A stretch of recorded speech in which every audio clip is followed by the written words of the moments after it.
Welcome back to World Crisis Radio on this last day of the old year. Keep up with my work at tarpley.net. So we're going to have Republican Tea Party ogres coming to town. There is a possibility for a draconian genocidal austerity convergence with Obama, but it may also be that the ideological rage of these Tea Party types is so overwhelming that they go for some kind of government shutdown and or default bankruptcy by the United States. And again, these people are at war with the Constitution. They're constantly wearing the Constitution on their sleeve. They hate the Constitution. They hate the General Welfare Clause. The General Welfare Clause is in the preamble. The General Welfare Clause is in Section 1, where they talk about the duties of Congress.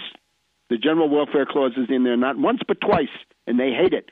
The Constitution also says that the Congress shall have the power to borrow money on the credit of the United States. They hate that one. They hate the 14th Amendment. They hate the 16th Amendment. They hate the direct election of senators. There's a whole bunch of amendments that they hate, and they're going to try to roll back some of these. I hope they do, because they'll run up against a brick wall. And it will also show people, once again, the bankruptcy of both parties, not just Obama and the Wall Street Democrats, obviously bankrupt. And we've been fighting them now for 3 years here in the trenches. But we've also now got these reactionary Republicans, Austrians, whatever we want to call them, some kind of foreign body with some obscure foreign ideology which violates the high wage, high technology, high capital intensity tradition of the United States. Let's look back. Of course, Alfred Khan died this week. Alfred alias Genghis Khan. Normally, de mortuis nihil nisi bonum, but unfortunately, this is an important case. Alfred Khan was a New York City investment banker, scion, professor of economics at Cornell. This is where deregulation started. Look at the obituaries of Alfred Khan, and you will see that he began the deregulation of airlines, which has driven how many out of business? And you look at the wasteland of commercial aviation today. Can you really say that this was well done? Look at trucking, look at electricity, look at opening the door to Enron, look at the deregulation of derivatives. The whole Austrian deregulation furor has qualitatively debased and destroyed and degraded the U.S. economy, and now they want more. Remember, in the Schultz plan, George Shultz and that faction want tax cuts for the rich, cut domestic discretionary spending, mainly unemployment benefits, gouge, cut, and destroy entitlements, Social Security and Medicare, deregulate everything, and have a strong dollar, deflate the dollar, and use that to increase the power of these super rich. So Alfred Khan departs from the scene. But now let's look in case of Florida. We have got this guy, Rick Scott, who this is now competition for Chris Christie. You know Chris Christie, the Garden State Goering. Chris Christie is a little bit under a cloud this week because his performance in the New Jersey blizzard of the day after Christmas was wretched. He was out in Disneyland cavorting with his kids, and this did not sit well with the working people there in Trenton and elsewhere. So Christie not looking too good as a result of his malfeasance during the strike, during the blizzard. But now we have competition, right? Who is the most reactionary Republican governor? Rick Scott. Now, what's his background? Hospital Corporation of America, and you know their business model. It's now called Columbia HCA. Their model was to pick four nonprofit community hospitals and to essentially find ways to drive them into bankruptcy so that they could be privatized as for-profit HCA hospitals.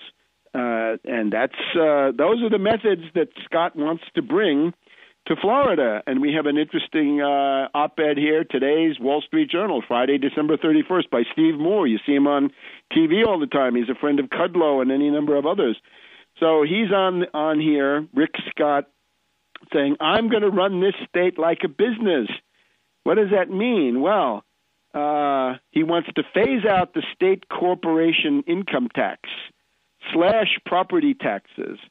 That means the education system is going to be gutted. Rapidly expand the state's K-12 vouchers and charter schools so Florida parents have more education options. In other words, so rich oligarchs get a huge discount on the expensive private schools that they can afford for their kids. Now, Scott, unfortunately, is also under a cloud because his company there was a party to $1.6 billion with a B in fraudulent Medicare and Medicaid claims in the mid-1990s by Columbia Hospital Corporation, which was Mr. Scott's firm at the time. So how is he going to say, I'm going to reform Medicaid in the state when his track record is that he is a party to these, or at least he's presiding over these $1.6 billion in fraudulent claims? And unfortunately, the Democrat in that race was unable to bring home this issue. Obviously, the Democrats, because of their own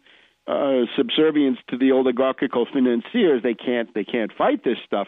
The most interesting thing now about Rick Scott is forced labor, and by that I mean Zwangsarbeit. Zwangsarbeit in the, what can we say, National Socialist tradition. He says if you're unemployed after 13 weeks, you're going to be put to work. You're going to be getting forced labor in Florida, and they're going to make you do things. Now, they say community service. I don't think it's going to be community service. I think his idea will be, we'll put you to work as a scab. We'll put you to work as a strike breaker, as a replacement worker, as they like to say. We'll go someplace where there's a strike of hotel employees or janitors or other low-wage, low-skilled workers, and we'll force unemployment recipients to become the reserve army of the unemployed, right? The potential pool of scabs and strikebreakers, except this time not organized even so much by the bosses, but organized by the government of Florida under the control of Rick Scott. So if you were planning to take refuge in Florida, you better think again. He, of course, wants the entire Medicaid program to be completely farmed out to the states. The answer to that is, remember that the reason that oligarchs prefer states' rights is because it's easier for oligarchs to dominate a state than it is to dominate the federal government. The proof of that is also, if you look at this past election, the 65 Republican gains, you notice that there's a disparity between the Senate and the House. The degree of Republican prevalence in the House is much larger. What explains this? It's the same election, same conditions, same kinds of candidates in many cases. The difference is that in the smaller unit, the congressional district of 500,000 or 600,000 people, the money coming in from foreigners, from the Koch brothers, from other plutocrats, can be much more effective.